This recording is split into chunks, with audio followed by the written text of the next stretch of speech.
मी चंद्रशेखर एकनाथ बर्गे कोरेगाव. मी इथला स्थानिक आहे. कोरेगावचं वैशिष्ट्य म्हणजे कोरेगाव हे ऐतिहासिक गाव आहे. या गावाला प्रचंड परंपरा आहे. ह्या गावानं संपूर्ण स्वराज्यासाठी योगदान प्रचंड दिलेलं आहे. छत्रपती शिवाजी महाराज, संभाजी महाराज, राजाराम महाराज आणि त्यानंतर पानिपतपर्यंत आमचा कोरेगावचा इतिहास आहे.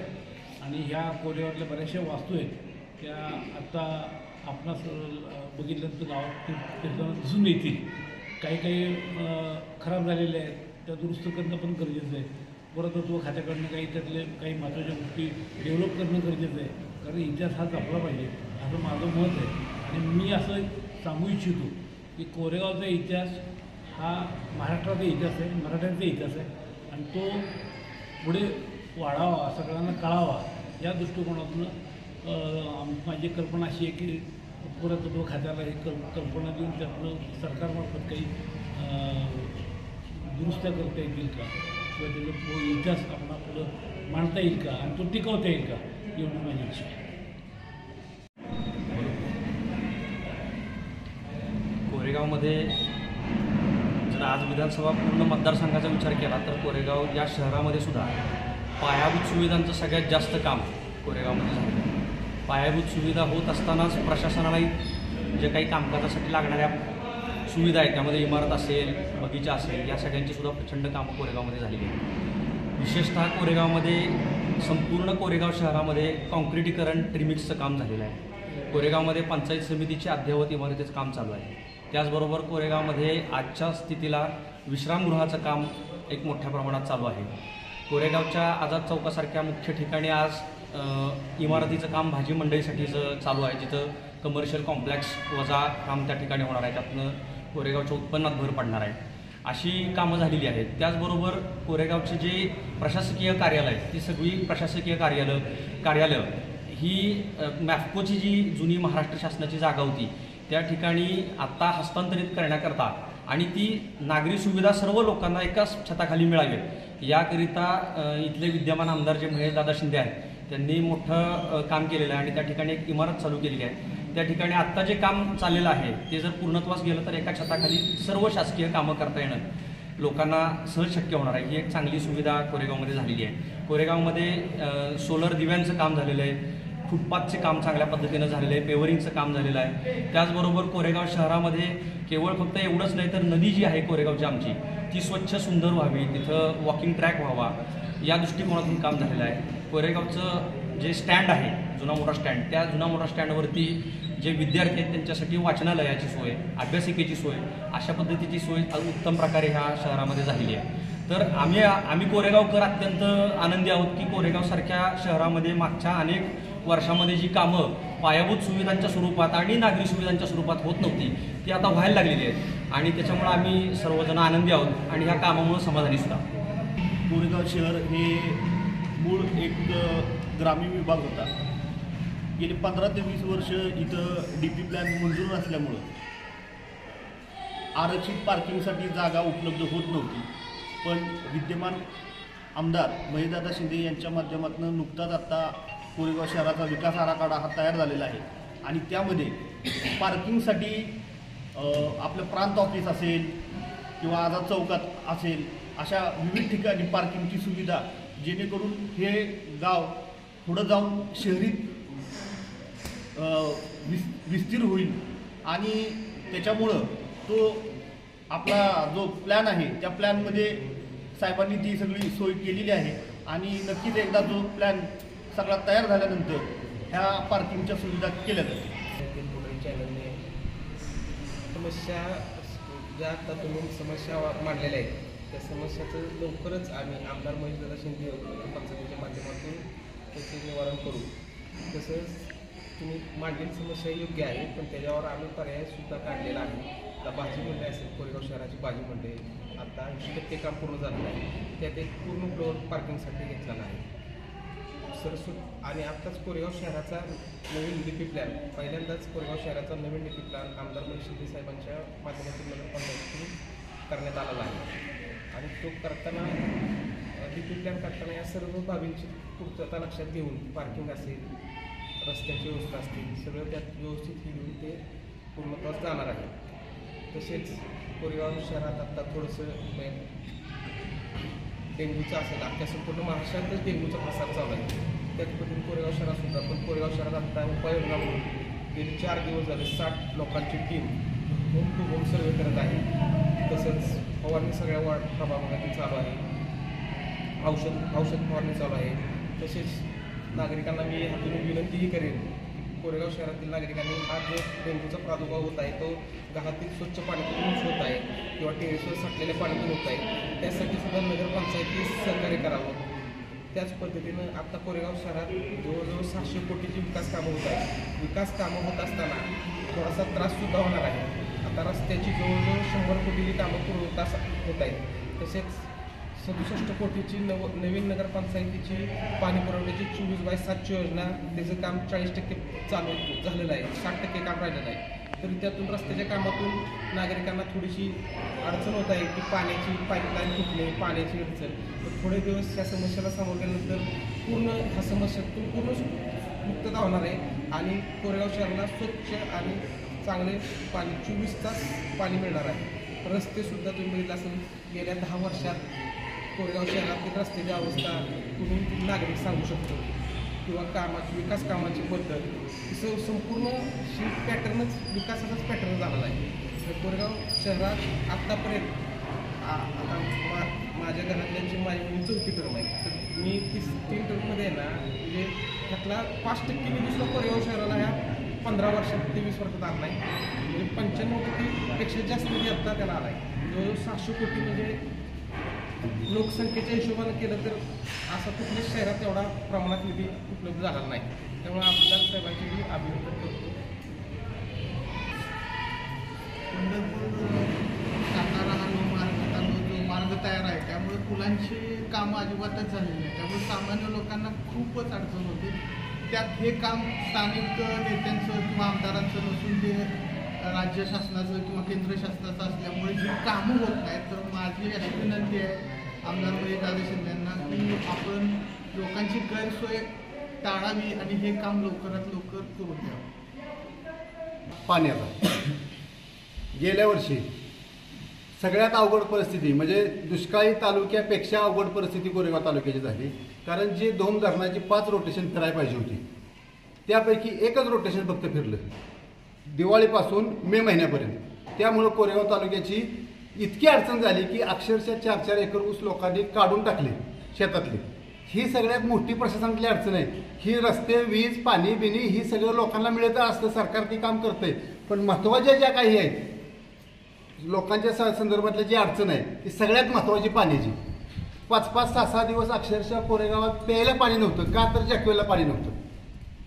इतकी वाईट परिस्थिती. त्यामुळं पाण्याच्या प्रश्नावर कोरेगाव तालुका हा गंभीर आहे. कोरेगाव आता तुम्ही मुद्दा कोरेगाव तालुक्याचा काढला म्हणून आम्ही तालुक्यात वाई सातारा तालुक्याची सुद्धा हीच परिस्थिती आहे. 2 संदर्भातली धरणातलं पाणी ही जे शेतकऱ्याला मिळायला पाहिजे ते मिळत नाही. त्यामुळं इतकी गेल्या वर्षी अडचण झाली आणि ते कायम मिळावं. जे रोटेशन कोरेगाव तालुक्यासाठी ठरलेले आहेत त्यात 1%च्याही कपात प्रशासनानं करू नये आणि आहे असं रोटेशन प्रत्येक महिन्याला रोटेशन जे काही कोरेगावच्या वाट्याचं पाणी आहे ते कोरेगावला मिळावं.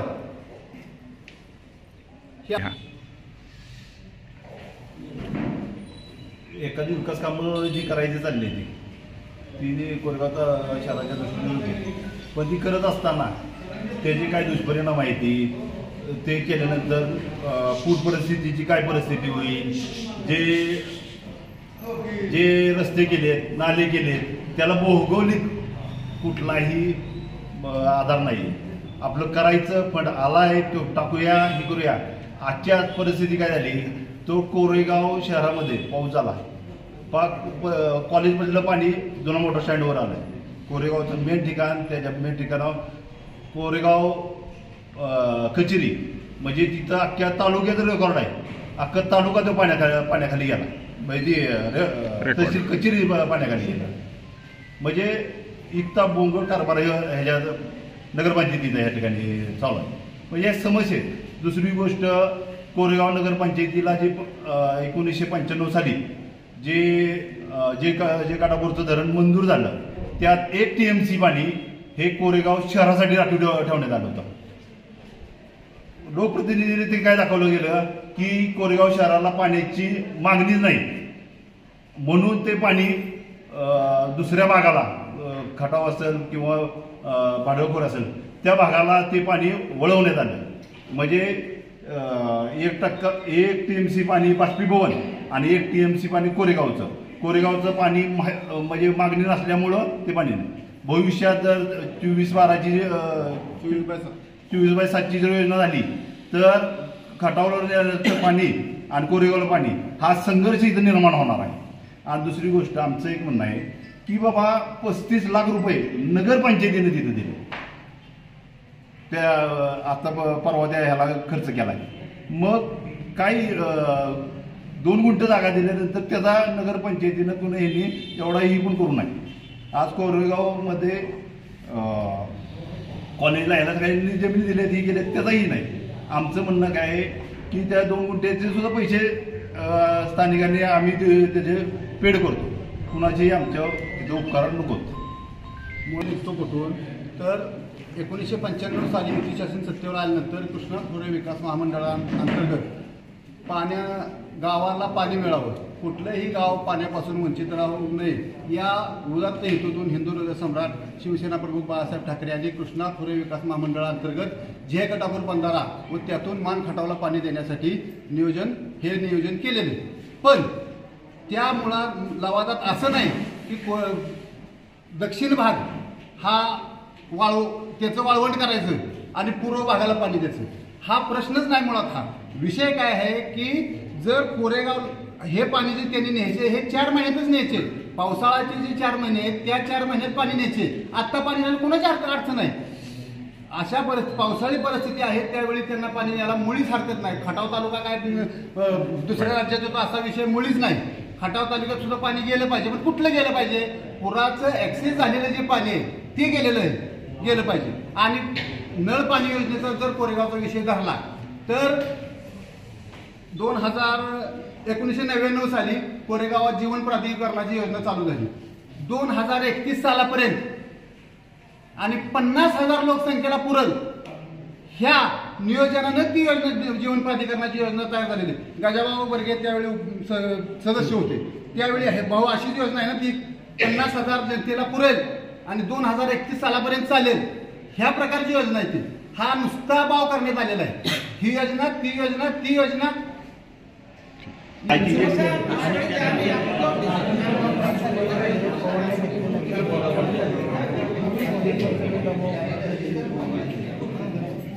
दुष्काळी मान आणि खटाव तालुक्याला पाणी मिळावं यासाठी युती शासनाच्या काळात 1995 साली ज्यावेळी युती शासन आले त्यावेळी हिंदू हृदय सम्राट बाळासाहेब ठाकरे यांनी उदात्त हेतूतून जे कटापुरी योजनेची स्थापना केली किंवा निर्माण केली. त्याच्यानंतर ते पाणी 4 महिन्यात फक्त पाणी उपसा त्याचा करायचं आहे. त्या महिन्यात त्या लवादाप्रमाणे 4 महिन्यात पाणी उपसा करायचं असताना हे कोरेगाव तालुक्याचं पाणी तोडून किंवा कोरेगाव तालुक्याला पाणी न मिळता हे पाणी सरळ उन्हाळ्याच्या दिवसात मान खटावलं गेलं. मान खटावलं पाणी देण्याबद्दल आमची अडचण नाही, आजही नाही, कालही नाही, उद्याही नसणार आहे. परंतु हे पाणी जे पुराचं ऍक्सेस झालेलं पाणी आहे ते पाणी उचलून त्यांना द्यायचं एवढाच विषय. आणि ह्याच्यामुळं काय झालं तर अक्षरशः कोरेगाव तालुक्याचं गेल्या वर्षी वाळवण झाल्यासारखं झालं. आणि ह्याला पाणी देतो, त्याला पाणी देतो, त्याला पाणी देतो. धरणात जर पाणी उपलब्ध असेल तरच पाणी मिळणार आहे, नाही तर उद्याच्याला पावणेरा वेळेचे संबंध असणाऱ्या खटाव तालुक्यात सुद्धा आमच्या त्यांचा किंवा बाकी इतर भागाला जो पाणी द्यायचा संबंध आहे त्यात सुद्धा भांडण लागणार बिनकामाची. देतो आणि दिलं आणि त्यात उपलब्ध असणं ह्यात भरपूर फरक आहे. सगळ्यात मोठी सगळ्यात ह्या कोरेगाव मतदारसंघ जो आहे त्या कोरेगाव मतदारसंघाचा साताराच्या हायवे बसून ते खटाव तालुक्यापर्यंत येतो. या तालुक्यात 2 MIDC आहेत, म्हणजे कोरेगाव MIDC, मिनी MIDC व सातारामध्ये MIDC. आज झालं काय हायत्या त्या कंपन्या या ठिकाणी बंद पडल्या. नवीन कुठल्या कंपन्या कुठल्या लोकप्रतिनिधी इथं आणल्या नाहीत. कोरेगावची जी MIDC आहे त्यात लघु उद्योग थोड्याफार पद्धतीनं चालू झाले पण ते पण बंद पडले. आज मुलं कोरेगाव तालुक्यातील मुलं शिक्षण घेऊन नोकरीसाठी उद्योगासाठी वणवण करते. हा तालुका मुळात तर एक शेतकऱ्याचा तालुका आहे. कुठंतरी शेती कुठेतरी शेतीच्या उद्योगातून आपला उदरनिर्वाह करत आहेत. आज उद्योग नसल्या कारणानं सगळ्यात मोठं तरुणापुढं ही काय की नोकरी नाही, उद्योग नाही, त्याच्यामुळं त्यांची लग्न होत नाहीत. आज 35-36 वय झालं तरी त्यांची लग्न होत नाही. ह्याला इथले लोकप्रतिनिधी जे कोण असते ते कारणीभूत आहे. की आमचं एकच म्हणणं आहे की नवीन या ठिकाणी नवीन उद्योग यावेत, नवीन कंपन्या यावेत, नवीन कॉलेज यावेत आणि ह्या तालुक्यात ह्या मतदारसंघाचा विकास व्हावा आणि जे MIDC आहे त्याला संरक्षण मिळावं. त्याच्यावरती जरूर टाकायचं चाललेत नाही. त्याच्यापासून स्वातंत्र्यपूर्व आणि स्वातंत्र्योत्तर काळामध्ये या भारतातील प्रत्येक नागरिकाच्या अन्न, वस्त्र, निवारा या मूलभूत गरजा होत्या. स्वातंत्र्योत्तर काळामध्ये या मूलभूत गरजांमध्ये वाढ झाली आणि आरोग्य आणि शिक्षण या काळाच्या ओघात वाढलेल्या मूलभूत गरजा, प्रामुख्याने या आरोग्य आणि शिक्षण या ज्या मूलभूत गरजा वाढलेल्या आहेत यांची जबाबदारी त्या गावच्या स्थानिक स्वराज्य संस्थेच्या गाव पातळीवरच्या संस्थेवर अवलंबून असते. गेल्या 6 महिन्यात या कोरेगाव शहरामध्ये आरोग्याचा एवढा प्रश्न निर्माण झालेला आहे की डेंगीसारख्या आजाराने संपूर्ण कोरेगावला वेढलेला आहे. गेल्या 3-4 महिन्यामध्ये रोज अगदी खाजगी हॉस्पिटल्स, सरकारी दवाखाने यामधून किमान 200 रुग्ण रोजचे प्रति दिवशी 200 रुग्ण डेंग्यूनी पॉझिटिव्ह बाधित असलेले दिसून येत आहेत. आणि अशा परिस्थितीमध्ये आरोग्याची जबाबदारी ही नगरपंचायतीची असताना देखील नगरपंचायतीने ज्या नागरिकांनी यांना सत्ताधारी लोकांना एवढं प्रचंड मोबत दिलं, एवढा विश्वास टाकला त्यांच्यावर, पण त्या विश्वासाला मला असं वाटतं की हे सत्ता म्हणजे नगरपंचायतीचे नगरसेवक उतरलेले नाही. कुठंही या डेंग्यूच्या पार्श्वभूमीवर कुठंही त्यांनी प्रबोधन शिबिर घेतले, लोकांना माहिती देण्यासाठी कुठं जाहिरातबाजी केली, असं कुठेही दिसून आलं नाही. ज्यावेळेस आम्ही नागरिक स्वतः जर कोरेगाव शहरामध्ये 3-3.5 हजार पर्यंत रुग्णांची संख्या गेली असताना जर या नगरपंचायतीने पूर्ण दुर्लक्ष केलं, त्यावेळेस नागरिक म्हणून आम्ही निवेदन दिलं आणि त्यावेळेस पासून थोड्याफार प्रमाणात अगदी पूर्णपणे सुद्धा नगरपंचायत लोकांच्या आरोग्याविषयी जागरूक झालेली दिसून येत नाही आणि थोड्याफार प्रमाणात नगरपंचायत जागरूक झाली आणि त्यांनी डेंग्यूवर प्रामुख्याने आशा वर्कर्स काम करत असलेले दिसून येतात की लोकांच्या भेटीगाठी घेणं, डेंग्यूची माहिती देणं हे काम ते करत असतात. पण कोणत्याही नगरसेवकांनी म्हणजे त्यात मग सगळेच नगरसेवक आले, कुठल्याही नगरसेवकांनी आपापल्या प्रभागातील नागरिकांच्या आरोग्याची काळजी घेतलेली अजिबात दिसून येत नाही. आणि अशा परिस्थितीमध्ये जर लोकांचं आरोग्य सुरक्षित नसेल तर काय उपयोग आहे या संस्थांचा देखील गाव पातळीवर. लोकांच्या अडचणी सोडवण्यासाठी ही संस्था असते आणि जर तिथूनच जर या लोकांच्या अडचणी सोडवल्या नसतील तर ती संस्था अस्तित्वात नसली तरी चालेल असं वाटतं. आज देखील म्हणजे नगराध्यक्ष आम्ही निवेदन द्यायला गेलो, तिथं कोणतेही पदाधिकारी तिथं उपस्थित नव्हते की बाबा एवढा प्रचंड आजार पसरलेला आहे, याला आपण तोंड द्यायला पाहिजे. सोमवारचा आठवड्याचा पहिला दिवस असून देखील आमचं निवेदन स्वीकारण्यासाठी तिथं कोणतेही पदाधिकारी उपस्थित नव्हते. म्हणजे लोकांच्या आरोग्याशी पूर्णपणे खेळलं जातंय असं आम्हाला वाटतंय. आणि म्हणून नगरपंचायतीनं जागरूक राहून पहिल्यांदा लोकांच्या आरोग्याची काळजी घ्यावी आणि लोक सुस्थितीत राहतील एवढीच अपेक्षा आम्हाला त्यांच्याकडून आज मिळाली आहे. सातारा जिल्हा मध्यवर्ती बँकेच्या रहिमतपूर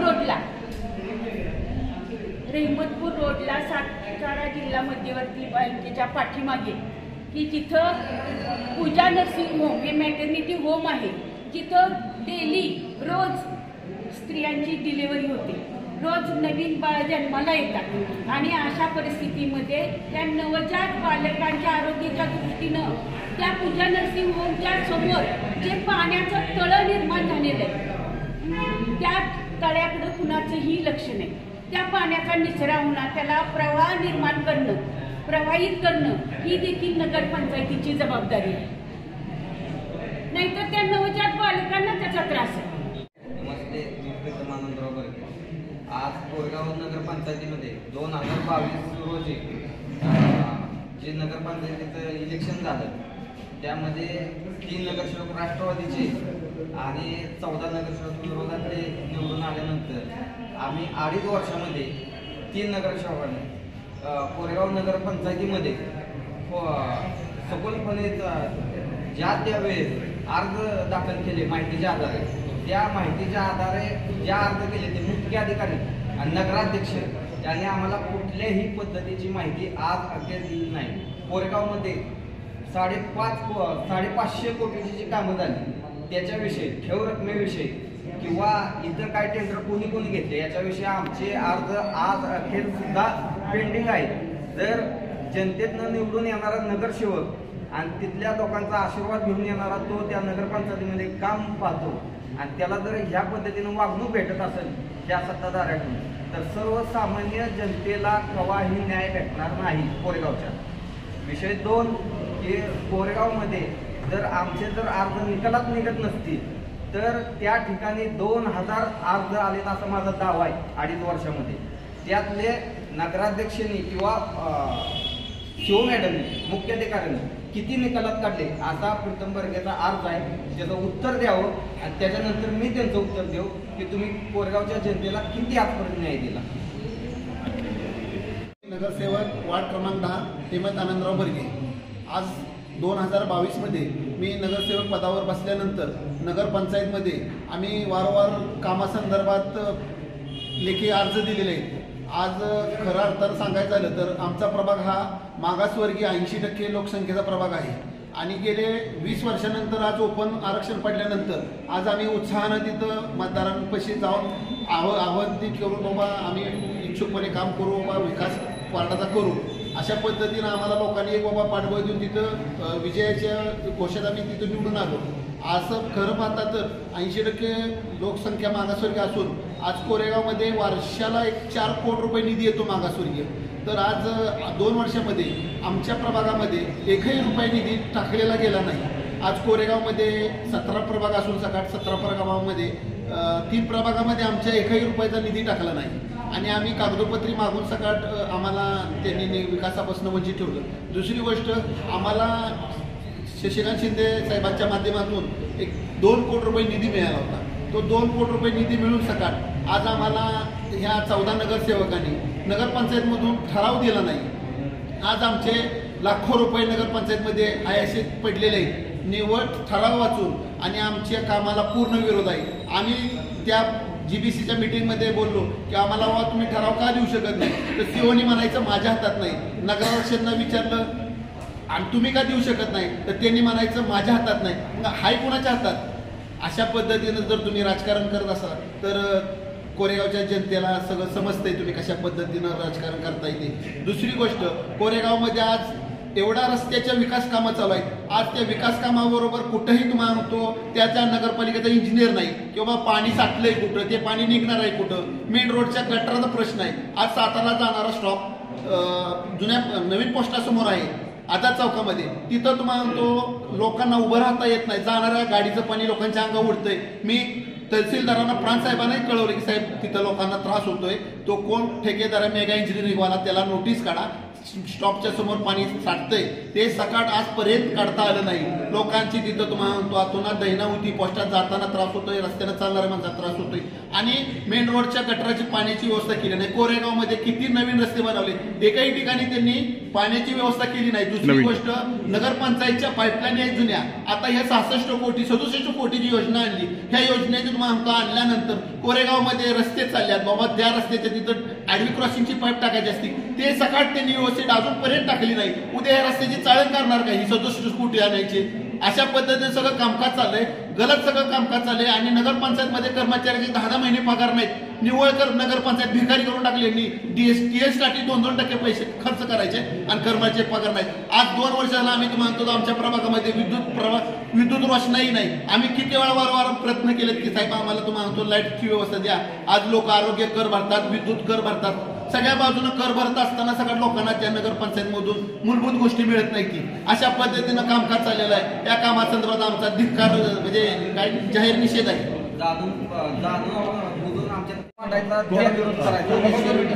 कोरेगाव शहरामध्ये शहर विकास आराखडा झाला. लोकप्रतिनिधी व सत्ताधारी यांनी तो शहर विकास आराखडा केला. शहर विकास आराखडा करत असताना कुठल्याही गावातल्या लोकांना त्यांनी विचार न घेता स्वतःच्या जमिनी व्यवस्थित ठेवून विरोधकांच्या जमिनीवर किंवा गोरगरिबांच्या जमिनीवर आरक्षण रस्ते टाकले. ज्या बागा होत्या म्हणजे आमचे सयाजी वर्गे यांच्या आजोबांनी कोरेगाव ग्रामपंचायतीला कचरा डेपोसाठी फुकट जागा दिली होती. 1ही रुपया न घेता ती जागा दिली होती. त्या जागेवर शशिकांत शिंदेंनी बगीचा टाकला होता. त्या बगीचेची जागा ही ठराविक समाजाला त्यांनी 5-10 गुंठ वाटून टाकली. आमचं म्हणणं काय त्यांना 5-10 गुंठ देऊ नका, एकराला पैसे द्या, पण ती देत असताना तुम्ही खरेदी करा आणि मग द्या. आम्ही दिलेली जागा ही फुकट वाटू तुम्ही दानशूर होऊ नका. आणि जे बगीचे ज्या ठिकाणी बगीचे होते हे होते ते बगीचे गोरगरीब शेतकऱ्यांच्या बांधा सुतार वगैरे असे म्हणजे ज्यांची उपजीविका नुसती शेती आहे त्यांच्या बगीचे हॉस्पिटल असल्या अडचणी टाकले. फिश मार्केट, प्लेग्राऊंड हे असल्या अडचणी टाकले. म्हणजे एकंदर बघितलं गेलं तर नाही कुठलाही काम करत असताना त्याचा भविष्याचा आत्ताचा विचार न करताही केले. फक्त जनतेला त्रास देणं एवढाच दृष्टिकोन ठेवून म्हणजे झालं काय माहिती का, आमच्या पाण्यावर दररोज टाकायचा, आमच्या जमिनीवर दररोज टाकायचा. आणि आज आमच्या जे आंबेडकरांनी जे संविधान दिले त्या संविधानाच्या आधारावर आमची मतदानाचा अधिकार दिलाय त्याच्यावर सुद्धा दररोज टाकण्याचं काम सत्ताधारी लोकप्रतिनिधी या ठिकाणी करत आहेत. आज 14 नगरसेवक आहे त्यांच्याकडे, 14 नगरसेवक आणि 550 कोटी रुपयाचं काम केलं. आणि आमदारकीला 3200 मतदान जास्त पडले ना, आता खासदारकीला 300 मतं फक्त जास्त पडले त्यांना. म्हणजे आज तुम्ही 550 कोटी रुपयाचं काम करून जरी जनता तुमच्या पाठीमागे नसेल तर तुम्ही त्याचा थोडासा अभ्यास करा आणि स्वतः कुठं चुकलाय ती दुरुस्ती करून पुन्हा एकदा कोरेगाव शहर नीट करा, इथल्या लोकांना न्याय द्या. आमचे जे जमिनी दिल्या म्हणून त्या समाजानं त्याचे सत्कार केले. आमचं त्या लोकप्रतिनिधीला एक आव्हान आहे की बाबा रे तुम्ही एक 10-5 गुंठ देऊ नका, एकरानं त्यांना जमीन द्या, पण त्या खरेदी करा. आमच्या भाऊकीतले असतील, भिकू बगे यांनी असेल, यांनी कोरेगावच्या विकासासाठी सरस्वती हायस्कूलसाठी 4 एकर जागा 9 एकर जागा ही फुकट दिली. DP भोसले कॉलेजसाठी 4थी भाऊकीतल्यांनी 8 एकर जागा फुकट दिल्या. बाळासाहेब बर्गेंनी कोरेगावात पाण्याची टाकी उभा राहण्यासाठी, पाणी पुरवठा होण्यासाठी तिथली जागा त्यांना उपलब्ध करून फुकट दिल्या. घेतला 8 नंबरचा रस्ता होण्यासाठी आमच्यातले काही लोकांनी त्या जागा येत नाही फुकट रस्ता सोडून दिला. संभाजीनगरमधला रस्ता होण्यासाठी तिथले जे शेतकरी आहेत त्यांनी जर रस्ता 1 रुपया न घेता तो रस्ता फुकट दिलाय. मग आमचं पण म्हणणं आहे की तुम्हाला जर मोठेपणाही करायचं आहे ना तर तुम्ही ते जागा खरेदी करा आणि मग वाटप करा. आम्ही दिलेल्या जागेचं तुम्ही वाटप करू नका. ज्या वेळेला आम्ही ज्यावेळेस सदस्य होतो त्यावेळेला आम्ही विरोधी पार्टीतले जरी काही सदस्य निवडून आलेले असले आणि सत्ताधारी तरी आम्ही ते निवडून आल्यानंतर एकत्र बसून आम्ही प्रत्येकाला त्यांच्या सोयीनुसार जेवढा फंड येणार तो आम्ही विभागून घेत होतो. त्याच्यानंतर नगरपंचायत आली. नगरपंचायतीमध्ये माझी मिसेस त्यावेळेला उपनगराध्यक्ष होती. त्याही कालखंडामध्ये आम्ही विरोधी पार्टीतले जे सदस्य होते त्यांना विश्वासात घेऊन त्यांना त्यांच्या वाटणीचा असणार फंड देत होते. पण आज त्यांनी काय केलेलं आहे की ज्या वेळेला त्यांनी इलेक्शन लावलं त्यावेळेला त्यांनी सांगितलं गावाला आव्हान केलं की बाबा आम्हाला तुम्ही फुल मेजॉरिटी द्या. त्यांना फुल मेजॉरिटी देऊन सुद्धा त्यांचं समाधान झालं नाही. त्यांनी आमच्यातला एक नगरसेवक, आमचे 4 आले आणि त्यांचे 13 आले, असे 17चे बॉडी, आमच्यातला एक नगरसेवक परत त्यांनी तिथं घेतला. म्हणजे त्यांचं 13वे समाधान नाही झालं फुल मेजॉरिटी. आणि राहिलेले 3 आहेत त्यांची इतकी गळचेपी करतात की साधं लाईटचं काम असेल, नाल्याचं असेल तरी सुद्धा नगराध्यक्षांना सांगा, शिवोना सांगा, म्हणजे अशी वागणूक ती अशा पद्धतीची वागणूक देतात. गेले 10-11 महिने झाले कोरेगाव नगरपंचायतीमधील असणारे 100 कर्मचारी आहेत. त्या 100 कर्मचाऱ्यांचा आज पगार 10 महिने झाला पगार झालेला नाही. आणि कोरेगावातली जे जनता आहे त्यांच्याकडून कर, पाणीपट्टी, घरपट्टी, वीज कर, आरोग्य कर हा कर गोळा केला जातो. तो लाखो रुपयानं कर गोळा होतो. तो नफा फंडामध्ये येतो आणि ह्यांनी सांगायचं पगार नफा फंडातून निघतो. त्याच्यामध्ये पैसेच ठेवायचे नाहीत. जे पैसे जमा होतात त्या सर्व पैशाचं 2% TS ही विकास कामं चालली आहेत. ह्या विकास कामाच्या TS साठी त्यातले पैसे वापरायचे, पण यांचा पगार काढायचा नाही. आज त्यांना फक्त काय करायचं, कुठंतरी दिवाळीला सण सुद्धा आलं की 1000-1200 रुपयाचं किट द्यायचं, त्याच्यावर समाधानी मानायचं, आश्वासन द्यायचं. कुठलं तरी इलेक्शन आहे हे पार पाडेपर्यंत आश्वासन द्यायचं. आता सुद्धा परिस्थिती अशी आहे की कोरेगाव मधलं जो प्रारूप आराखडा आहे तो आराखडा त्यांनी त्याच्यासाठी 40-50 लाख रुपये खर्च केले, परंतु तो आराखडा पूर्णपणे झाल्यानंतर तो फ्लॅश केला, मंजुरीला गेला. आता मंजुरीच्या स्टेपवर आहे, पण ते आणून इथं डिक्लेअर करत नाही. त्याचं कारण आहे की आता विधानसभा आली. विधानसभेमध्ये काय माणसांना त्यांनी काय केलेलं आहे की तुमचं आरक्षण काढतो, आमच्याकडे या, असे आश्वासन दिले. त्या आशेवरती काय मंडळी शांत आहे आणि त्यांचं आरक्षण काढले की नाही हे कधी काढणार आहे. तर तुम्ही तो आराखडा जर फ्लॅश केला, तो आणून जर डिक्लेअर केला तर, पण तो तुम्ही करत नाही. त्याचं कारण आहे विधानसभा पुढे आहे ना. जर तो केला ना, आपण दिलेले शब्द जर नाही पाळले तर त्याचा आपल्याला निश्चित स्वरूपात फटका बसणार आहे. त्याच्यानंतर कोरेगाव शहरामध्ये घरपट्टी, पाणीपट्टी याचा सर्वे केलाय, त्याच्यासाठी 40 लाख रुपये खर्च केले आणि ते 40 लाख रुपये असे खर्च केलेत की तो सर्वे केला की आज जर समजा माझ्या घरामध्ये घरपट्टी 1000 रुपये येत असेल तर ती निश्चित स्वरूपात 2500 कमीत कमी मला येणार आहे. त्याचा सुद्धा सर्वे झालाय, त्याचे पैसे दिले, टेंडर काढले, त्याला पैसे बघा. मग ते तुम्ही डिक्लेअर काय करत नाही किंवा का आणत नाही जनतेपुढे. तर इलेक्शन मध्ये प्रत्येक घराघरातला नागरिक रस्त्यावरती येईल ना. तर अशा पद्धतीचं हे कामकाज चालवलं आहे. आणि नफो फंडातनं काय करायचं असतं की नाल्यावरती वा ब्लिचिंग पावडर असेल हे टाकणं केलं पाहिजे. आरोग्याचे हजारो आता डेंग्यूचे पेशंट आहेत, म्हणजे महापूर आले का कोरेगाव शहरामध्ये डेंग्यूचे पेशंट आहेत, पण त्याच्याकडे दुर्लक्ष आहे. का दुर्लक्ष आहे तर नफा फंडामध्ये 1 रुपया नाही. का नाही तर तो पैसे कुठं विकास. अरे माणसं, जनता जर जगली तर त्या विकासाला अर्थ आहे. जर समजा माणसंच जगली नाही तर त्या विकासाला करायचे काय. तिथं येऊन कोण भूतं का ते बघून येऊन बघणार.